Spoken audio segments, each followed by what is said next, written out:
Gerbiami sirgaliai, noriu pasveikinti visus su šiandieninė futbolo švente mūsų mieste. Noriu palinkėti šių komandų, kaip ilgas sezonas, pačios pirmos varžybos, sėkmės jums. Ir kad čia daugiau būtų pergalių, ir tikiuosi daugiau bus sirgalių. Gerbiami sirgaliai, sveikinu visus su futbolo sezono atidarymu. Linkiu gražių akimirkų, sportininkams geros sveikatos ir tikrai bus šis sezonas neeilinis, nes pas mumis bus Europos lyga. Sveikinu visus.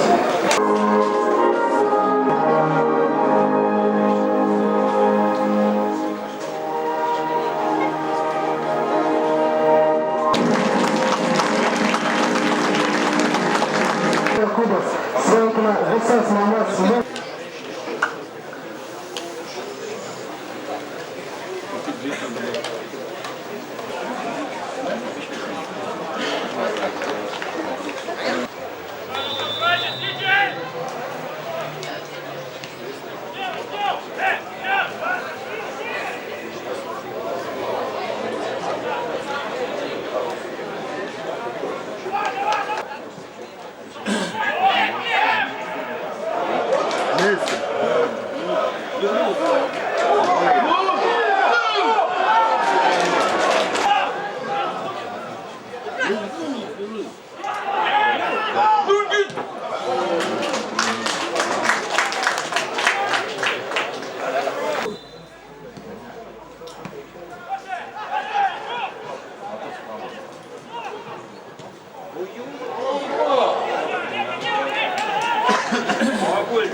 galėjai išnešti antrą, o dabar išnešti.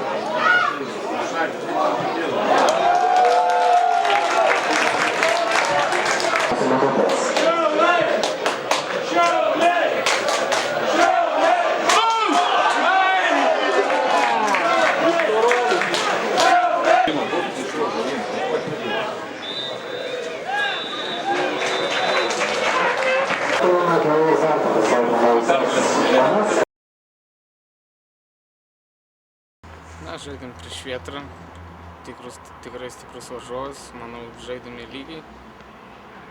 Niekam nenusileidom, nes galbūt pritrūko šiek tiek sėkmės. Kaip manau, ko trūksta, kad žaistum startinės sudėtį? Na, gal truputį pasitikėjimas, gaunu progų, bet jomis nepasinaudoju, gal truputėlį reikia dadėti. Ir manau, ateityje su darbu pasieksiu startą. Žaidėme tikrai gerai, niekom nenusileidom. Užbaigimo gal ir būtume laimėję 3 taškus. Aišku, gaila, bet nieko nepadarys toks futbolas. Pirmą kartą žaidėjai Šiauliuose ir pirmą kartą rungtyniavai prieš brolį. Koks jausmas rungtyniauti kaip brolis kitoje komandoje? Na, čia prieš brolį pirmą kartą. Čia, kai buvo maži Ukmergės, žaidėme vienoje komandoje. Aišku, smagu, papildoma motyvacija. Visada norisi laimėti prieš brolį. Kalbėjot prieš rungtynės kažką? Prieš rungtynes nekalbėjom, po rungtynių kalbėjom. Sako, čia va jums pasisekė. O tu sakai, kad jam pasisekė? Tai be abejo. Lygios rungtynės, galbūt pirmą kėlinį mes persvarą turėjom. Aišku, šią dieną gal aikštės kokybė neleido pademonstruoti futbolą, tokią, kokią mes galėtumėm pademonstruoti. Na ir aišku, turėjom keletą momentų, nepavyko jų realizuoti. Tai gerai, kad ir Vėtra tą vieną momentą, kur turėjo, nepavyko jiems realizuoti. Kad sakyčiau, galbūt lygios rungtynės ir rezultatas pagal rungtynės. Ar tenkina iškovotas taškas? Aišku, namuose norėjusi daugiau, norėjusi 3 taškų, aš galvoju, kad tikrai vyrai stengiasi, atidavė visas jėgas, galbūt šiek tiek nuovargis, šiek tiek po Marijampolės varžybų, kai kuriems sutrukdė galbūt, bet ką darysi, svarbu, nepralaimėjom. Aišku, vėl norėtųsi vėl neįmušam kažkaip labai daug, taip kad kažkur polėjai, sakyčiau, turim tą problemą, kad mažai įmušam įvarčių. Kokios išankstinės prognozės dėl Edvino Jasaičio? Nežinau, čia reiktų gydytojai, bet manau, kad rimta trauma. Tokios rungtynės su abipusiam galimybę laimėti ir mes taip 100% tokia proga, gal pusantros jie turėjo. Šiaip galvoju, kad tokiam stadione dar neteko lošti prastam tokiai futbolo aikštė, grynai bulvių laukia ir ne tik mano komanda, abejom komandom, tai galbūt puikiai aikštė mes būtumėm pralošę 3-0, bet šiandien buvo daug kovos iš abiejų komandų stengiasi, bet kažką susikurti ar dar kažką tokiam bulvių laukia neįmanoma. Sakau, aš atvirai ir tikrai abiejom komandom maišė, ne man, ne dar, taip kad sunku pasakyti, dar kiek teko lošti Šiauliuose gyvenime, dar nebuvo tokios baisios aikštės. Tą patį ir Žalgiris sakė, taip kad niekas čia nekaltino, stengiasi, kovojo, daug kovos, kovėsi ir aišku, su abipusėm vieną kitą galimybę, bet yra taip, kaip yra. Tikėsime, kad kažkada tai jinai pagerės, nes ar bet kam tai žaisti, neįsivaizduoju. Čia pačiam šeimininkam blogai ir taip aš komandos net neturiu, kažką tai kaltinti negaliu. Komanda tikrai stengiasi, atidavė viską, bet čia kažkokį tai demonstruoti futbolą ant tokios aikštės.